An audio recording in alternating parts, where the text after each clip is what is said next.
Okay, I hope you had a chance to work on that bell work question. How do you think mitosis will differ from meiosis or vice versa? And that's the key words there to help you answer that question, okay? Now, you have some questions, test yourself questions embedded throughout these notes. So I want you to do those for homework. And they'll say homework next to them, or they'll just say test yourself, okay? So we know that sexual reproduction requires two parents, right? Two. A male, biological male parent, and a biological female parent, okay? And that ensures that the offspring will get the proper genetic makeup from different genetic makeup from each parent, right? Now, complex organisms like animals and plants have special cells called gametes. Those are the sex cells, the sperm and the egg.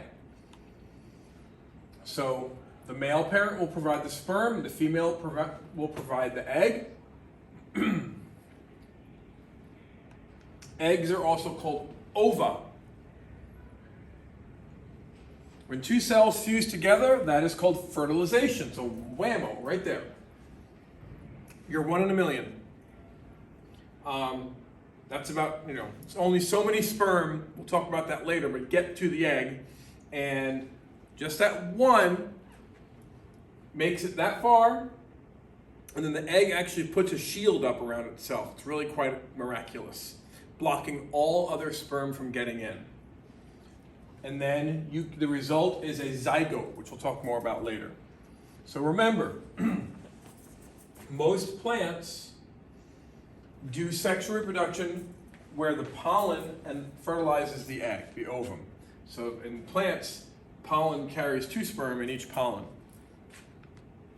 Okay, so what is a technique to analyze chromosomes? So we know chromosomes through mitosis are the tightly bundled up DNA strands. And when you look at them through a microscope, they look like this. This is called a karyotype. We're going to talk a lot more about karyotypes in the genetics unit. But everyone in this classroom, every organism in the world, including people, us, could have a picture of your genes in all your cells that look like this. If you lined up all of your chromosomes from your body, and each cell would have the same exact chromosomes, no different, okay? And depending upon whether you are a biological male or biological female, you would have an X and an X, or an X and a Y. In this case, this is a female. This individual sex is a female because they have XX, okay? XX is a female, XY would be a male. So going back to these, there are 22 numbered pairs, and you can see 22 numbers. They're called autosomes. Autosomes mean body cells, not sex cells. Sex cells would have a different number of chromosomes in them. 23rd pair, again, is the sex chromosomes, the X and Y. And female, XX, XY. You cannot change these chromosomes. You cannot go into every single one of your trillions of cells in your body and change those. Okay? So just that's the definition, the biological definition of male and female. So don't confuse that with other things. Okay? So what are homologous? Homo means the same. So these are chromosomes that are for the code for the same genes. And you get one from mom and one from dad. Okay? That's what homologous is. So these are homologous, these are homologous, homologous, homologous, homologous. These are just examples. Okay? So they're pairs in your DNA. One from mom, one from dad. So the chromosome of one comes from the mom, like I said, from the dad. Homologous chromosomes comes in pairs, and they carry the same genes, this type of genes, not this type of genes, okay? But the alleles, and we'll talk more about what alleles, the word alleles means, this is an introduction to that word in the genetics unit, when we talk about how genes are transferred from parents and what that means for an organism. Anything from a bacteria all the way to a blue whale. Smallest organism to the biggest organism, okay? And so here's an example, okay? You have two chromosomes, they're homologous, one from mom, one from dad, that code for eye color, right? For the color of your eyes. One came from mom, one came from dad, but you may not have inherited a blue eye version from your mother and a brown eye version from your father, so one, again, we'll talk more about this in the future, one is more dominant than the other. It gives you your color eyes, okay? So, remember this? Sister chromatids, pair of chromosomes, homologous chromosomes. So each one is a chromosome. Each one of these is a chromatid, and then two chromosomes is a homologous set, one from each parent. So what is meiosis? At this point, we're comparing mitosis with meiosis. Mitosis, you refreshed yourself Friday on what mitosis was by writing a limerick poem. Some of you did very good jobs. Some of you struggled a little bit, but that's okay. When you struggle and are successful, you actually are more successful than if you didn't struggle very much. So, good for you. So mitosis is splitting to make growth, so for an organism to grow, or for the cells to repair damaged cells, repair and replace cells that got damaged in injury, right? Well, meiosis is something different. Meiosis is sperm and egg cells, the creation of sperm and egg cells for sexual reproduction. That's what meiosis is, okay?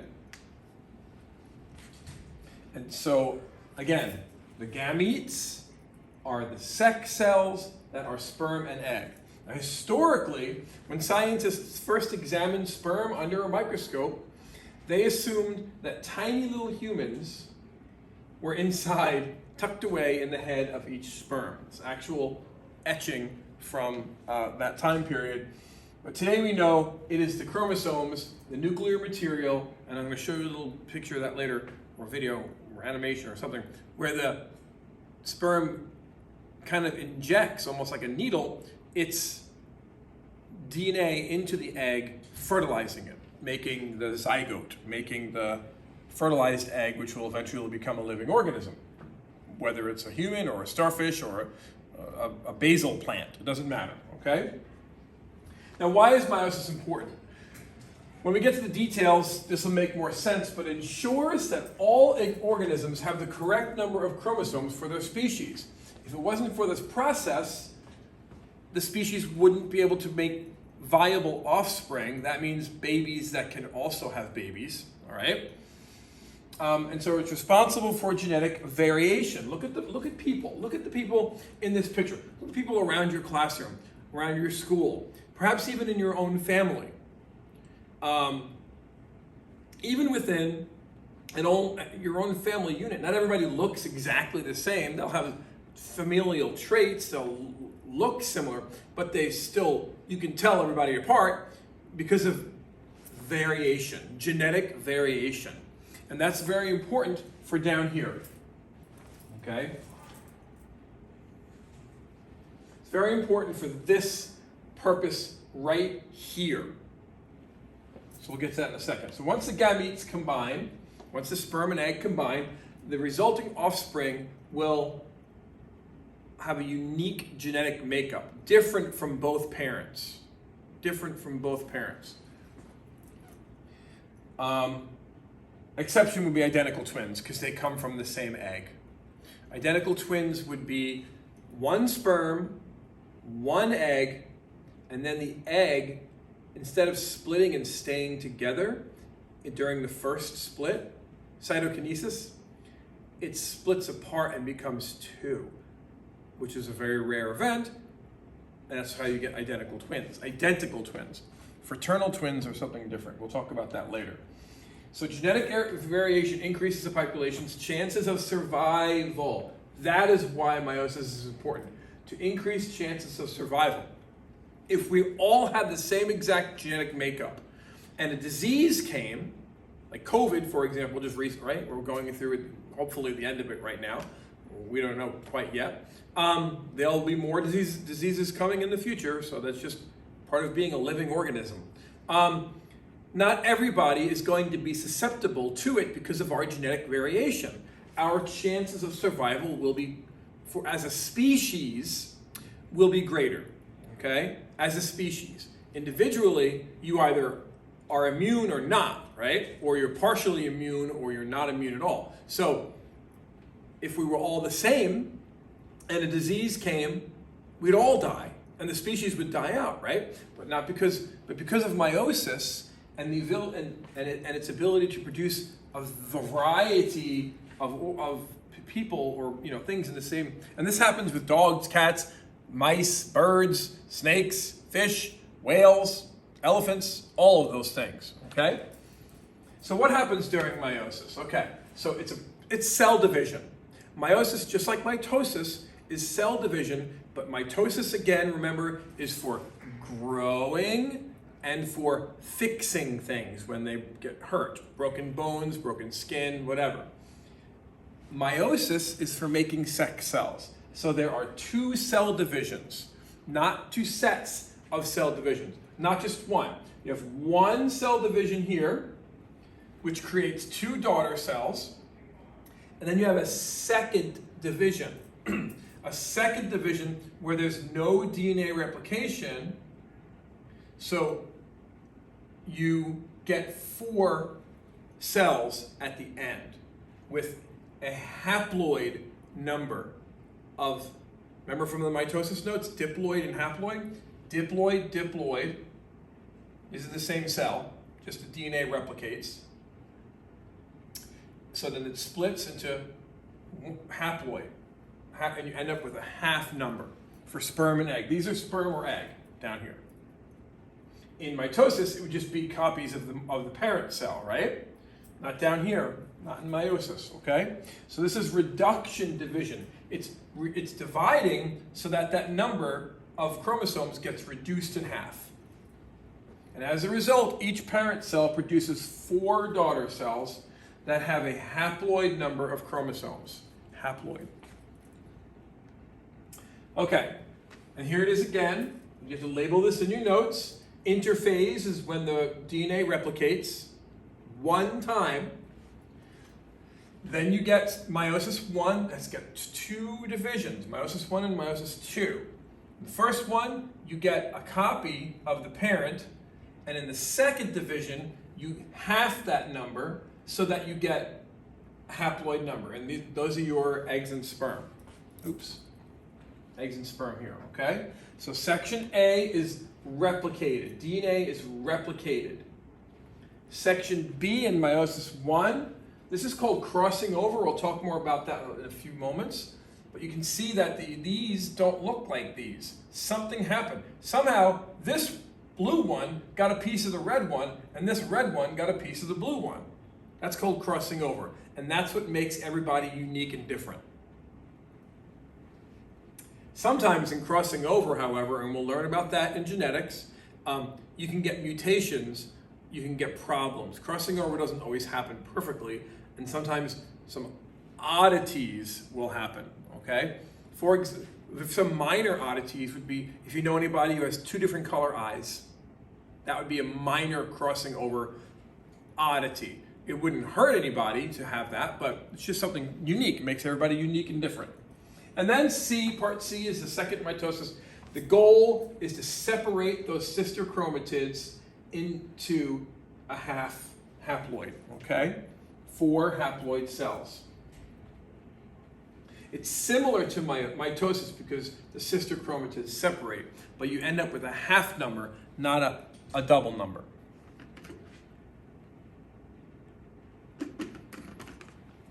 All right.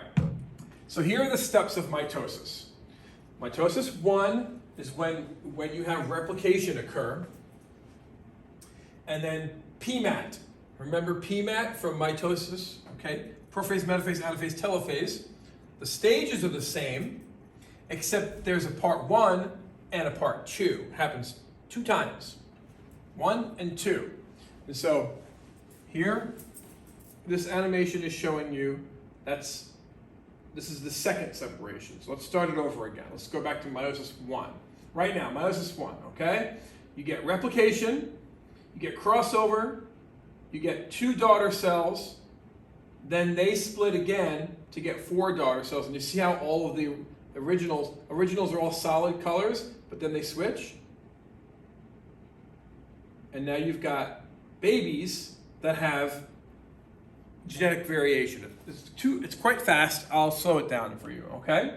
So step by step, slowing it down. So this is kind of quick through the notes. So just kind of keep up, fill in the blanks. Interphase, remember, that's when the DNA is replicated. So you get uncoiled chromosomes, the nuclear envelope starts to break down, and you get your tetrads here, okay? Meiosis I. So now we're in the first half of meiosis, making sex cells, and the first stage is called prophase, right? Okay, so prophase I. Each chromosome has already replicated during that interphase. Remember, most of that clock is interphase, and that little tiny piece of the clock in your notes for mitosis is cell division, right? Or the mitotic divisions, okay, stages. So now we're in those stages, and so these are the sister chromatids, the 2 blue, 2 red, 2 blue, 2 red, and they're held together by that centromere. Now something called synapsis occurs, and what does tetra mean? Mono, di, tri, tetra, okay? So you've got four chromatids, 4 sister chromatids that kind of cross over each other. They kind of cross over each other, and that's when you get something called crossing over, okay? And that's when they switch genes. They trade parts so that when they do split, eventually, the babies have different genetic makeup than the mom and dad, okay? That's called a tetrad, so label that. If that's in your notes, I'm not sure if it is. Slide 11, is that in your notes? No, okay. Just crossing over, okay. So now we're on page 5, okay? Slide 12, all right. So crossing over is a process by which the homologous chromosomes exchange genetic material. Here's a good diagram of it. So this is a tetrad, this is a tetrad, 1, 2, 3, 4, 1, 2, 3, 4, right? And you get recombination of the genes. They trade little pieces. So watch right here. Those 2 pieces traded, and you get recombination. It's a shuffling. It's like shuffling the deck, okay? So that everybody gets a different hand. Every sperm and every egg will be different than the parents. Otherwise, everybody would come out looking just like your parents did when they came out. And that'd be kind of boring world if there were just certain, everyone looks different. That's the amazing part of this. It's the miraculous part of this. So now we're at PMAT, prophase, metaphase. Metaphase, remember, middle. So when they line up in the middle, the tetrads at the equator, the middle, and then the spindle fibers attach themselves to the kinetochores, or on the centromeres, and the chromosomes line up independently of each other. Again, like shuffling a deck of cards. And you can see the crossover. Crossover has occurred. And then anaphase 1, you get what's called disjunction, which means just splitting. Disjunction just means splitting. It's a big word for split. And they split apart into two sets. The homologous chromosomes separate. Double chromosomes, sister chromatids, move away from each other and go towards the opposite poles of the cell. So we're breaking this down into tiny parts so that you can understand the process. And this should all look familiar to you so far because this is exactly what happens during mitosis. Nothing really different has happened so far, okay? It's the same thing that happens in mitosis. Although each chromosome is still double, as a replicate, the cell now only has half or haploid number of the parent. The parent had all of these after replication, right? It doubled. But now you're pulling those doubles apart, so now you have haploid, half. And this is because the chromosomes, the homologous chromosomes, are no longer together.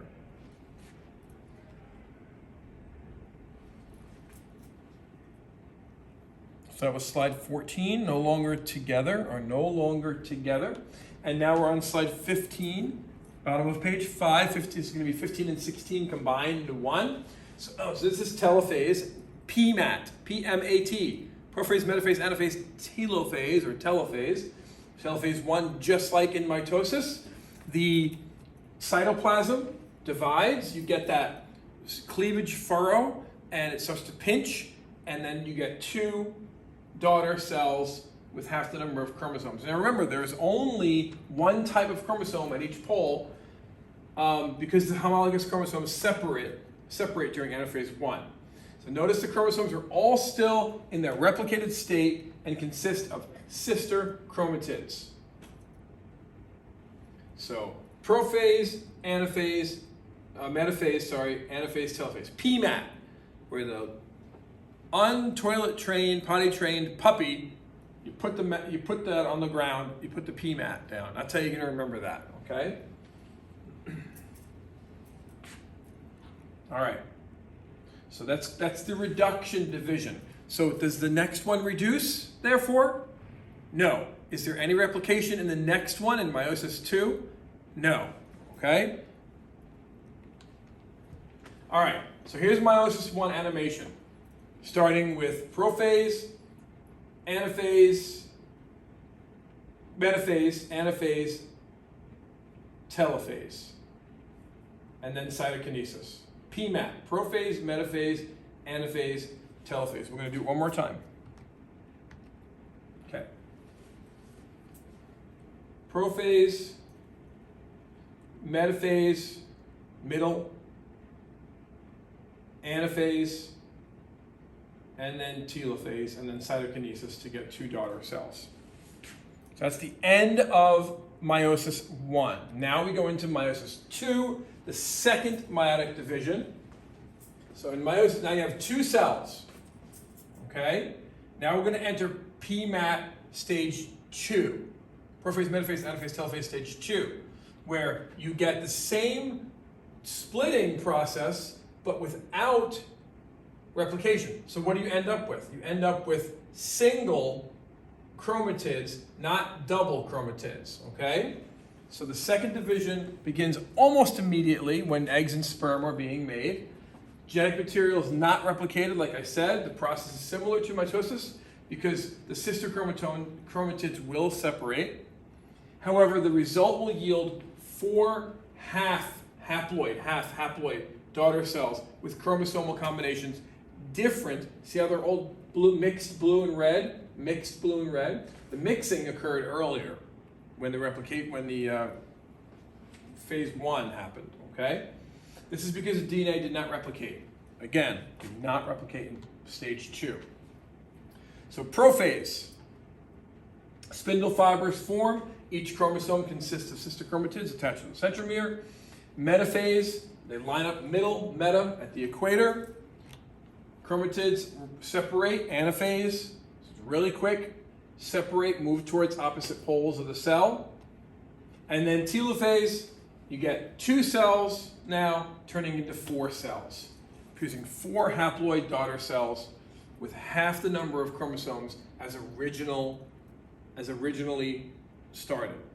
So these would be 4 sperm, or, which we'll get to in a minute, 1 egg, and 3 other things that get kind of thrown in the garbage. Okay, we'll talk about that in a moment. All right, so how do simple organisms sexually reproduce? So simple organisms do something called conjugation. Organisms like this Asparagyra, which is a type of photosynthetic bacteria organism, parameciums, and this is like an animation showing this bridge of cytoplasm between the two individuals, and then some DNA is just moved from one to the other, and then the bridge goes away.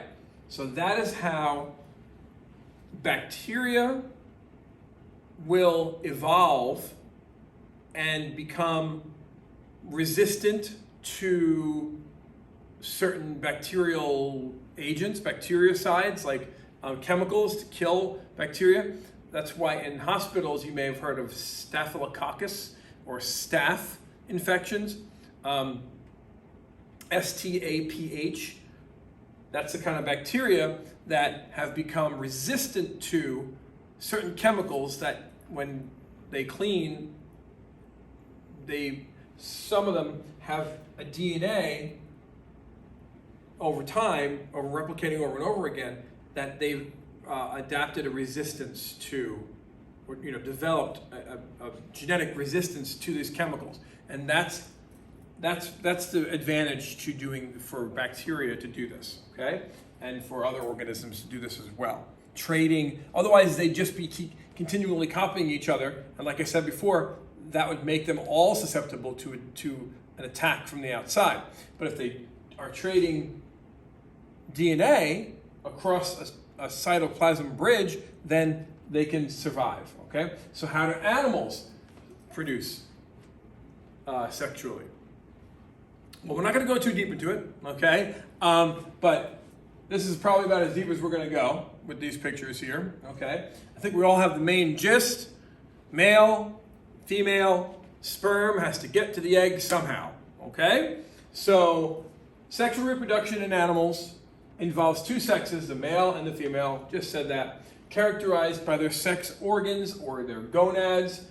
Gametes, the eggs and sperm, are produced in the gonads. So you've got the ovaries for human females and the testes for human males, okay? And in the testes is where the sperm is produced, and in the ovary are where the eggs are produced. And little side note, females are born with all the eggs they're ever going to have in their ovaries already. They're just not matured yet until they reach puberty. Males start producing, they don't have any sperm yet until they hit puberty, and then they start producing sperm. And will produce sperm till the day they die.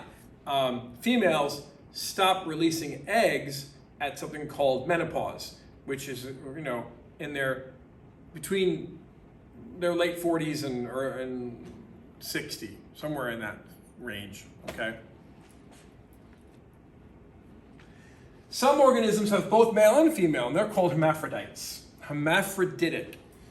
This, of course, does not happen in higher organisms, just lower organisms like these guys. But fish are pretty high up. The fish have backbones, so it's true. So earthworms, snails, okay? One organism can contain both types of gonads, but self-fertilization is very rare in organisms. Even though the snails and the earthworms have both gonads, the male and female, they still have to come together and meet up and trade them in order they can't fertilize themselves and have their own babies, okay?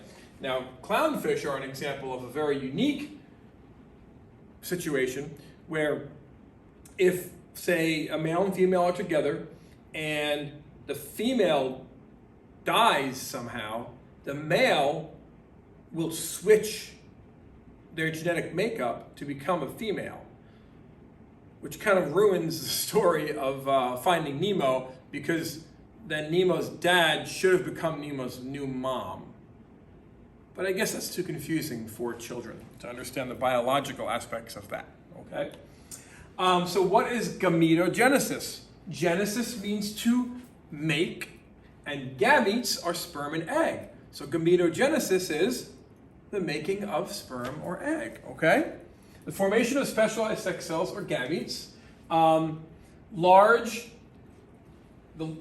compared to small, okay? So look at the size difference. Even though an egg is only the size of that little tiny white dot right there, this is a dime, okay? The little tiny white dot is the size of a human egg before it's fertilized.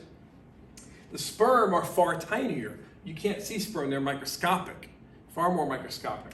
So, and different organisms have different shaped sperm, even things that are very closely related, like these animals, bull, boar, ram, and horse, okay? Well, they're not very closely related, but anyway. And then humans, rats, rodents have different shapes as well, and a rooster is just pointy on the end. And this part is elongated. So it's pretty wild how different organisms have different shaped sperm. So spermatogenesis is the making of sperm. It happens in the testes, in the gonad tissue, starting here and working your way this way. That's these steps here, okay? So the production of sperm, like I said, is in the testes. To develop from unspecialized cells, these, spermatogonium, these are the ones that are unspecialized. They haven't done anything yet, but during the first meiotic division, the primary spermatocytes produces two secondary, primary, secondary, okay? So here you have the first division, only one division has, only one replication of DNA, and then you get the first division, and then you get a second division, which makes 4 spermatozoa, okay? So again, during the second mitotic division, you get 4 spermatids, okay? And the spermatids develop into mature sperm. Now, some animals only produce sperm during specific mating seasons. Humans produce sperm all year long. There isn't like a mating season for humans. That would be strange, I guess. Kind of like deer have mating seasons out in the wild and whatnot, okay? So here's spermatogenesis. You start with the normal number of chromosomes. You get replication one time during interphase. Then you get the first meiotic division, which splits that into 2 haploid. And then you get the second meiotic division, which splits the sisters into single chromatids. The sister chromatids get split into single chromatids, so the number stays the same. You're just splitting those sister chromatids in half. And you have to fill in these things on your notes. So fill in those words on page. Some of that's test yourself in the middle. So we are way on page 9, at the top of page 9. So if you are needing to keep up, we're on page 9, okay? And just fill in the 5 missing boxes there. And again, I'll say this, I've said it 10 times, I'll say it 25 more times throughout the year. If you miss something, please just go back, or you can just look at your neighbor's notes if you miss something later. Okay, but you do have to go back to these notes anyway and finish the test yourself parts, and of course, be ready for your test on mitosis and meiosis. Both sets of notes will be on one test, okay? All right. So here's some questions. Sperm are produced by a type of gametogenesis known as spermatogenesis. How many sperm are produced as a result of meiosis? 4, right? 1, 2, 3, 4. And now you have to label the parts of the sperm below. So this is a sperm cell. We know that it has a flagella down here. This is called the neck. It's filled with mitochondria. What do mitochondria do, people? They provide energy, right? And so this sperm cell needs a lot of energy to swim all the way to the egg. And so it needs a lot of mitochondria it's like a powerhouse of powerhouses, and it's just pumping out ATP so that flagella can move and move and move nonstop until it gets to the egg. This is the nucleus that's going to be embedded into the egg when it gets there. The head and the acrosome, the whole thing is called an acrosome, and it's filled with enzymes. Enzymes that when it gets to the egg will eat away the surface of that egg at that pinpoint spot so that it can go inside and deposit its DNA, okay? Its chromosomes. So that's pretty cool that it all happens so amazingly. All right, oogenesis. Anything with oo or ova is the production of eggs. And of course that happens in the gonads of the female, called an ovary. Mature eggs develop from oogonia, which enlarge to form the primary oocyte. Cyte refers to cell, so that's your egg cell, okay, the thing that gets fertilized. Primary oocyte goes into the first meiotic division, and it makes this secondary, smaller one called a polar body. I'll tell you the purpose of the polar body in a moment. And then the secondary oocyte undergoes another meiotic division, which produces another polar body, and this thing called an ootid, okay? So I'll paint a picture for all this. It'll be much clearer in a moment. All the polar bodies disintegrate, but let me show you what that means, okay? So instead of, in spermatogenesis, 4 sperm are made, and all 4 sperm are viable, and all 4 sperm can fertilize an egg each, okay, if they got to 4 eggs. That doesn't happen. But in egg production, you get 1 egg and 3 polar bodies that disintegrate. Because the egg is much larger. It needs more cytoplasm to put into it, okay? So here you go, this is it. The ootid grows into a mature egg. So same thing, oogenesis like spermatogenesis, the primary egg, replication interphase, you get first mitosis, splitting the 46 into 23 and 23, and then those 23 pull apart to get the single chromatids, but only one of them becomes the egg. The rest of them become these polar bodies because of this. The ovum is larger because of the unequal division of cytoplasm. This one gets all the good stuff, and these things are like the throwaways.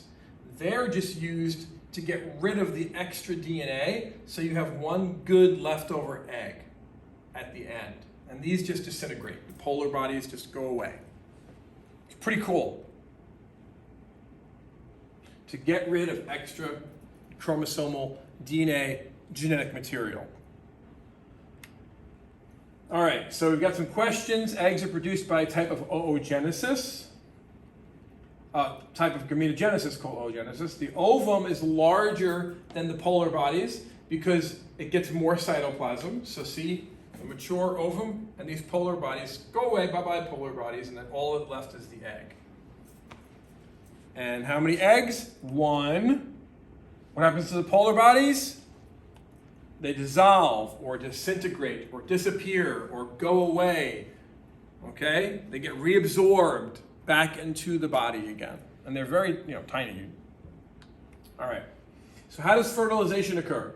Union of egg and sperm. The nuclei have to come together. Only one will get in, and then you get the 2 DNA coming together to form something called a zygote. Sperm penetrate the ova, diploid zygote. Diploid, double, half from mom, half from dad, diploid.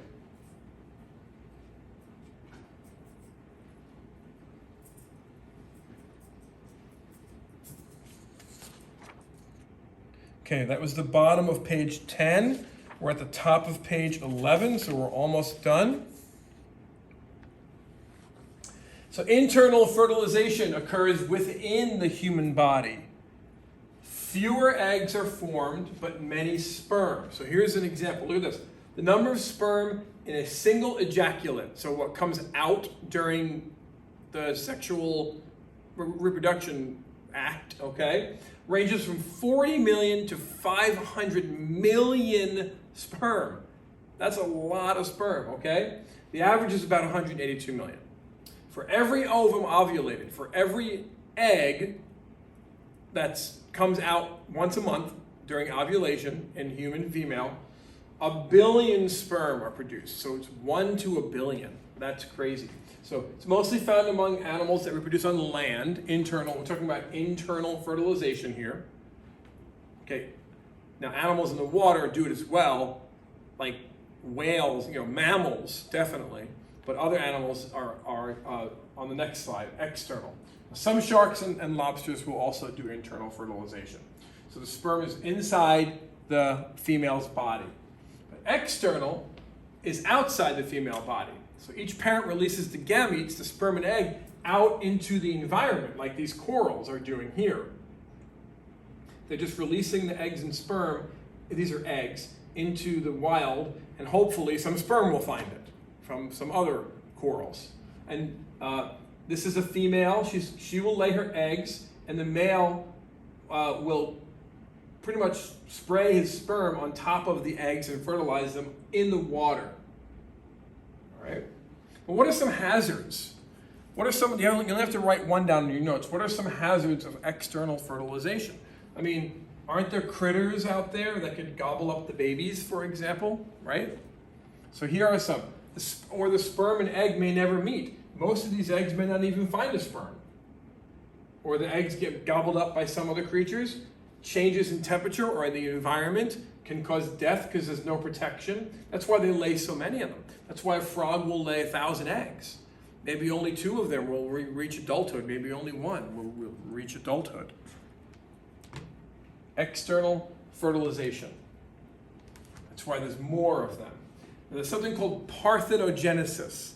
Parthenogenesis. This is when an unfertilized egg turns into an adult. Unfertilized. It is a type of sexual reproduction. Usually occurs in insects. Bees, wasps, aphids, ants, but can occur in some sharks and snakes. And in the news just recently, there was a shark that gave birth without having sex, okay? So what are the advantages? The advantages is you don't have to find a male. But of course, they're going to be essentially clones, less diversity. You don't get that crossing over. You don't get those genes crossing over so that the organisms might be less likely to fight off infections or other environmental things that come at them, right?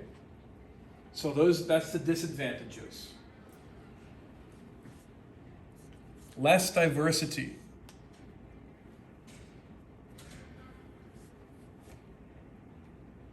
All right, moving on. So why is meiosis a source of genetic variation? There's something called independent assortment. And that is when a pair of chromosomes arranges in a way to exchange those genes. And again, we'll talk more about this in the genetics unit of this class. But and it's like shuffling a deck of cards, just like this. Okay?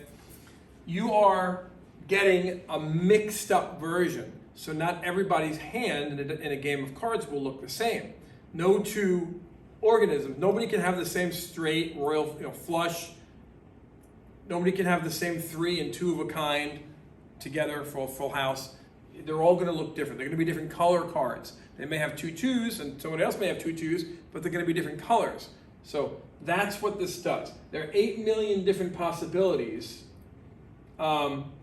in cards, but yeah. And so again, that's the more pairs of chromosomes affect the number of possible arrangements. How would more pairs they would be increased. Just like if I mix two decks of cards together, you're going to get an increase in the different possibilities, okay? And so that's what's happening here. Remember, you have the original white, black genes, and then you get, through meiosis, the process of meiosis, you get all these variations. 4 haploid cells with all the different variations, possibilities.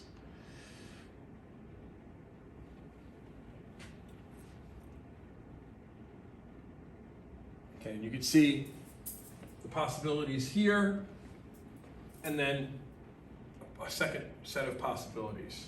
Okay, 2 equal probable arrangements of chromosomes. And that's only with this many chromosomes. We have 46. So imagine the number of possibilities. It's high up there. That's why everybody looks different. Crossing over, homologous chromosomes form those tetrads, and then they share, they switch.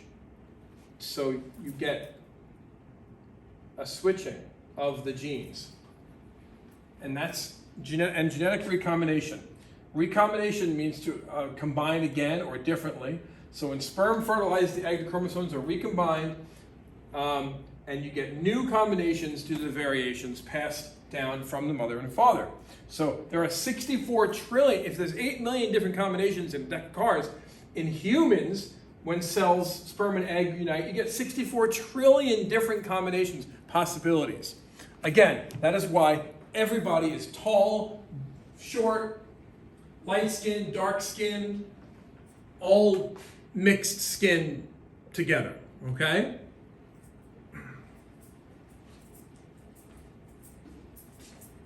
And every other thing. All right, so you're going to do the compare mitosis and meiosis on your own. That's the very end. So we are done with our notes.